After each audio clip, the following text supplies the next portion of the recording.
Congress party మీద, కాంగ్రెస్ ప్రభుత్వం మీద అవాకులు చవాకులు పేరుతున్న మిస్టర్ కేటీఆర్, కాంగ్రెస్ పార్టీ లేకుంటే మీకు మీ కుటుంబానికి పుట్టగతులు లేవు.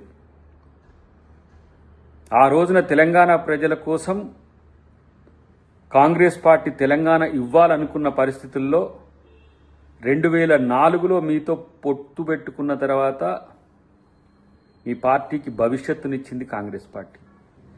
2014లో బిల్ పాస్ అయిన తర్వాత మీరు కాంగ్రెస్తో మర్జ్ అవుతామని చెప్పి దొంగ ప్రకటనలు చేసి మీరు స్వార్థపరంగా మీరు నిలబడ్డా మీకు గెలిచిన ప్రజలు ప్రభుత్వాన్ని ఏర్పాటు చేసింది ప్రజల డబ్బును దోచుకోమనో ప్రజల ధనాన్ని దుర్వినియోగం చేయాలని కాదు. ఇలా ప్రాజెక్టుల పేరు మీద మీరు చేసిన ఏవైతే దందాలు ఉన్నాయో అవన్నిటికీ ఇలా ఏమవుతుంది, మీరు మీ కుటుంబం మొత్తం ఇలా అవినీతిమయమైన పరిస్థితి. ఒకటి లిక్కర్ కేసులో మీ చెల్లి, ఇలా కాళేశ్వరం దాంట్లో మీ బావ, ఈ ఫార్మా రేసులో నువ్వు, చివరికి ఇలా మీ తండ్రి గారిని కూడా కాళేశ్వరం కమిషన్ ముందు నిలబెట్టింది అని అంటే తెలంగాణ ప్రజలకు మోసం చేసినందుకు, దగా చేసినందుకే.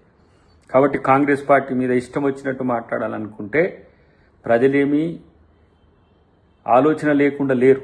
మిమ్మల్ని ఓడగొట్టి ఈరోజు ఇంట్లో బండబెట్టింది కూడా అదే, గుర్తుపెట్టుకోండి.